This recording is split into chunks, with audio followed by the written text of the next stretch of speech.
প্রিয় দশম শ্রেণীর ছাত্রছাত্রীরা, তোমরা যারা 2026 সালে মাধ্যমিক পরীক্ষা দেবে,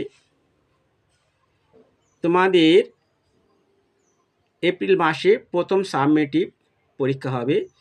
তোমরা যারা এখনও অঙ্ক সিলেবাস কমপ্লিট করতে পারোনি, অঙ্ক নিয়ে সমস্যার মধ্যে পড়ে আছো, তোমাদের জন্য এবং সমস্ত ছাত্রছাত্রীদের জন্য আমি সাধন স্যার তোমাদের জন্য অঙ্কের সাজেশান এনেছি। এটা তোমরা প্রথম থেকে শেষ পর্যন্ত দেখবে। ভালো লাগলে লাইক করো আর চ্যানেলটা সাবস্ক্রাইব করে রাখো, তাহলে পরবর্তী ভিডিওগুলো তোমরা সবার আগে পেয়ে যাবে। তাহলে দেখে নাও তোমাদের প্রথম সাবমেটিভে কি কি অঙ্ক তোমাদের ভালো করে প্র্যাকটিস করতে হবে, যেগুলো প্র্যাকটিস করলে তোমরা সমস্ত প্রশ্নগুলো, বড় প্রশ্নগুলো জানা পেয়ে যাবে। দেখে নাও, অল্প প্রশ্ন দিয়েছি, দেখে নাও। বসে দেখি 1.2 এর 4 দাগের 10, 12, 16, 17, 18, 19 আর প্রয়োগ 13 আর 14। তাহলে দেখে নাও এর মধ্যে যেগুলো পড়ার সম্ভাবনা খুব বেশি 10, 12, 16, 17 আর প্রয়োগ 13, এই কটা খুব ভালো করে প্র্যাকটিস করে রেখে দাও। 1.3-এ কী কী অঙ্ক করতে হবে দেখে নাও। 3, 4, 5, 6, 9, 11 দাগের 2, 4, এগুলো 2 নম্বরের প্রশ্ন আর প্রয়োগ 18। তাহলে দেখে নাও কোনগুলো ভালো করে করতে হবে। 3, 4, 9 আর প্রয়োগ 18, এই কটা ভালো করে প্র্যাকটিস করো, বাকিগুলো সবই প্র্যাকটিস করো। আর এই দুটো 2 নম্বরের প্রশ্ন তোমাদের দিয়ে দিয়েছি।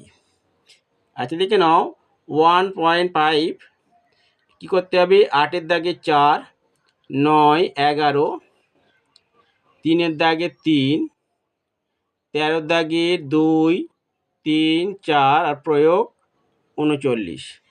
তাই দেখে নাও তোমাদের কোনগুলো বেশি ভালো করে করতে হবে। 8-এর দাগে 4, 11টা আর প্রয়োগ 39, এইগুলো 3 নম্বরের। আর 13 দাগের এই যে 3টে দিয়েছি, 2, 3 আর 4, এইগুলো 2 নম্বরের প্রশ্ন। ঠিক আছে। আচ্ছা এবার দেখো কোষে দেখি 2, অর্থাৎ তোমাদের এটা পাটিগণিতের প্রশ্নমালা। এখান থেকে কী করতে হবে।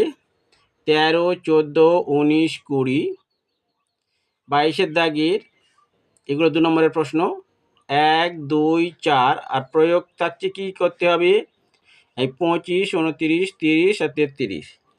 তাহলে দেখে নাও কি বললাম, যেগুলো সবচেয়ে ভালো করে করতে হবে 13, 19 আর 39, তিনটে ভালো করে প্র্যাকটিস করো বা এইগুলো প্র্যাকটিস করে রাখো। এছাড়া 2 নম্বরের মধ্যে এই দুটো খুবই ইম্পর্টেন্ট, 2, 5 একটাও করে রাখবে। আচ্ছা এবারে কোষে দেখি 4, মানে একটা পরিমিতির অঙ্ক। ঠিক আছে, এই পরিমিতির অঙ্ক থেকে তোমরা কি কি করতে হবে। ঘনক আর আয়তঘনের এই প্রশ্নমালা, এখান থেকে করতে হবে 6, 10, 12, 13, 15, 17, 20, 21 আর 25-এর দাগের এগুলো 2 নম্বরের প্রশ্ন। 1 আর 3 আর প্রয়োগ 9। তাহলে খুব ভালো করে করতে হবে। 6, 12, 15, 17 আর প্রয়োগ 9, এই কটা খুব ভালো করে প্র্যাকটিস করো। আচ্ছা এবারে 5.3, অর্থাৎ কে পুটিং, এটা হচ্ছে বীজগণিতের প্রশ্নমালা, কে পুটিংয়ের প্রশ্নমালা। এখান থেকে করতে হবে কি 4-এর দাগের 2, 3, 5-এর দাগের 1, 6-এর দাগের 6, 7-এর দাগের 1, 10-এর দাগের 1, এছাড়া 13-এর দাগের 1 আর 4, এই দুটো 2 নম্বরের প্রশ্ন, 2 নম্বর মানের।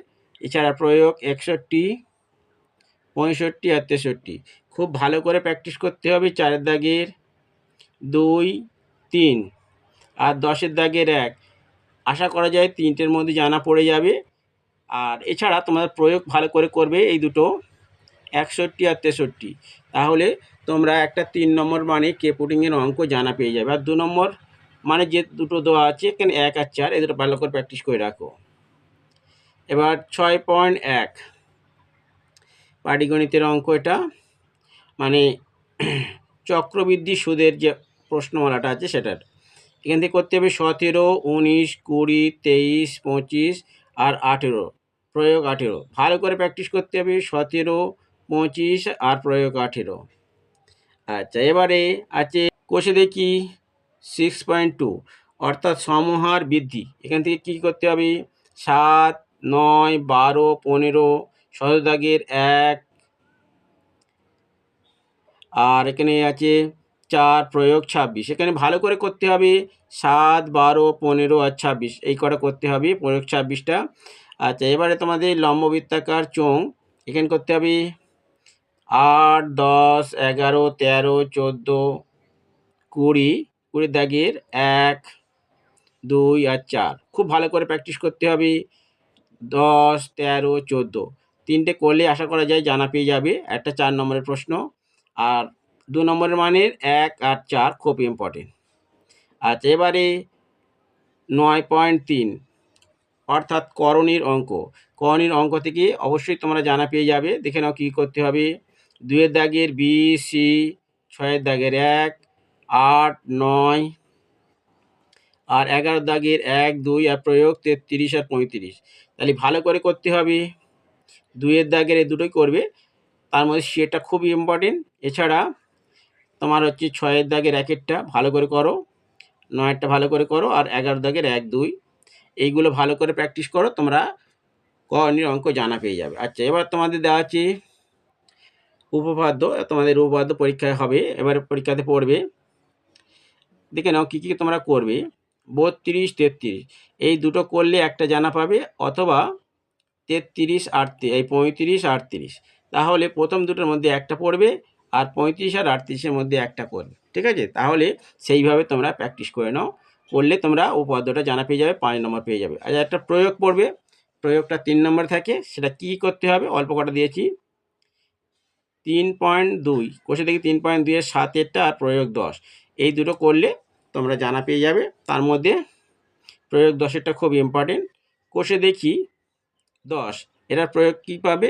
2-এরটা করবে। এছাড়া প্রয়োগে 5 আর 7 এইগুলো করলে তোমরা সমস্ত বড় প্রশ্নগুলো জানা পেয়ে যাবে। আর শুধু এমসিকিউ এসিকিউগুলো তোমরা ভালো করে প্র্যাকটিস করে নিও, তাহলে 40-এ 40 তোমরা পেয়ে যাবে।